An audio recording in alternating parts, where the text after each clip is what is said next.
गौरांग चक्रवर्ती, जिनको मिथुन चक्रवर्ती के नाम से जाना जाता है, अनौपचारिक रूप से लोगों के बीच मिथुन दा के रूप में भी जाने जाते हैं। एक भारतीय फिल्म अभिनेता, गायक, निर्माता, लेखक, सामाजिक कार्यकर्ता, उद्यमी, राज्यसभा सदस्य, संसद सदस्य और ना जाने कितने और रूपों में हम इन्हें जानते हैं। बॉलीवुड में अपना सिक्का जमा चुके 70 वर्षीय अभिनेता मिथुन चक्रवर्ती की पहली सियासी पारी बहुत छोटी रही थी। 4 साल के सियासी संन्यास के बाद उन्होंने आज अपनी दूसरी पारी का आगाज किया है। बंगाल के लोकप्रिय अभिनेता ने अब भारतीय जनता पार्टी का दामन थामा है। इससे पहले वो राज्य की मुख्यमंत्री ममता बनर्जी के करीबी रह चुके हैं और उनकी पार्टी तृणमूल कांग्रेस के राज्यसभा सदस्य भी रह चुके हैं। साल 2011 में जब ममता बनर्जी ने राज्य में 34 वर्षों के वाम दलों के शासन का अंत किया तो उनकी लोकप्रियता उभार मार रही थी। तभी मिथुन चक्रवर्ती को ममता बनर्जी ने राजनीति से जुड़ने का न्योता भेजा था और मिथुन ने इसे सहर्ष स्वीकार भी कर लिया।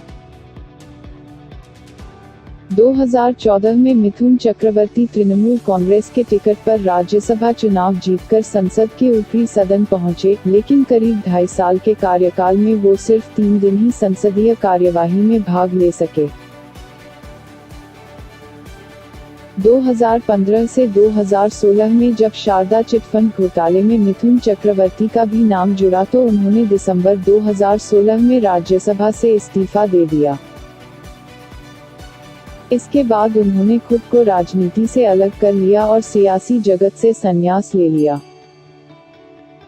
लेकिन 4 साल बाद एक बार फिर उन्होंने अब बीजेपी के साथ अपनी दूसरी सियासी पारी का आगाज किया है। मिथुन के बीजेपी में शामिल होने की पटकथा तभी लिख दी गई थी जब उनकी संघ प्रमुख मोहन भागवत से मुलाकात हुई थी।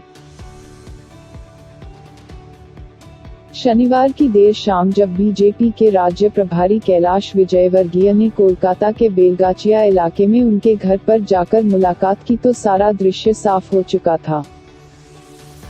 मिथुन चक्रवर्ती शारदा कंपनी में ब्रांड एम्बेसडर थे। प्रवर्तन निदेशालय ने उनसे भी इस घोटाले में पूछताछ की थी। इसके बाद मिथुन चक्रवर्ती ने करीब 1 करोड़ रुपए कंपनी को लौटा दिए थे और कहा था कि वो फर्जीवाड़ा का हिस्सा नहीं बनना चाहते हैं। वैसे तृणमूल में शामिल होने से पहले मिथुन चक्रवर्ती को वामपंथी समझा जाता था। वाम दलों के सरकार के दौरान उन्हें तत्कालीन खेल मंत्री सुभाष चक्रवर्ती का करीबी समझा जाता था।